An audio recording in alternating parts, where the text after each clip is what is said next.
Friends, online class में आप सबका स्वागत है। रिवीजन के क्रम को आगे बढ़ाते हुए आज हम लोग कुछ और प्रश्नों का अध्ययन करेंगे। क्वेश्चन नंबर 21 है, संवेग का सूत्र लिखिए।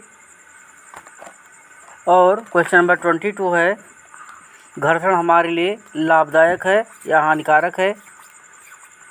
क्वेश्चन नंबर 23, कार्य करने की क्षमता किससे आती है, अर्थात वह कौन सी चीज़ है जिससे कार्य करने की क्षमता हमें मिलती है। 24 है, किस किस का उपयोग करके घर्षण को कम किया जा सकता है, यानी किस किस पदार्थों को, किन किन पदार्थों को उपयोग करें तो घर्षण बल कम हो जाएगा। और 25 क्वेश्चन है, बल का मात्रक क्या है, इसकी परिभाषा लिखिए। अर्थात बल का मात्रक लिखना है और बल की परिभाषा भी लिखना है। इसके उत्तर के क्रम में 21 का आंसर है, संवेग बराबर द्रव्यमान गुणे वेग होता है। संवेग को P से दिखाते हैं, द्रव्यमान को m से और वेग को v से, अर्थात P = mv। यही संवेग का सूत्र है। P = mv संवेग का फार्मूला है।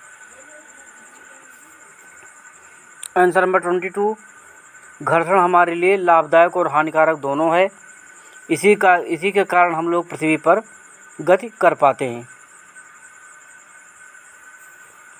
तो ये हमारे लिए लाभदायक है। और जहाँ पर घर्षण बल अधिक लगता है और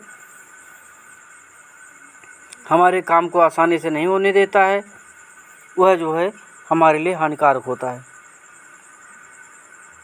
आंसर नंबर 23, कार्य करने की क्षमता ऊर्जा से आती है, अर्थात जो ऊर्जा है वही कार्य करने की क्षमता को देती है और यह ऊर्जा हमको भोजन से प्राप्त होता है। 24 है, घर्षण बल को कम करने के लिए क्या क्या चीज़ उपयोग करें तो घर्षण बल कम हो जाएगा। स्नेहक, पॉलिश तथा बॉल बेयरिंग का उपयोग करके घर्षण बल कम किया जा सकता है। यानी घर्षण बल को कम करने के लिए हम इन वस्तुओं का उपयोग करके, इन पदार्थों का उपयोग करके घर्षण को कम कर देते हैं। आंसर नंबर 25, बल का मात्रक किलोग्राम मीटर प्रति सेकंड स्क्वायर होता है, इसको न्यूटन भी कहते हैं।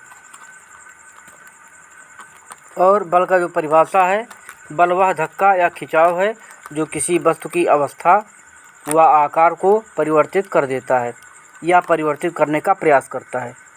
या तो परिवर्तित कर देता है और परिवर्तित नहीं कर पाता है तो परिवर्तित करने का प्रयास करता है।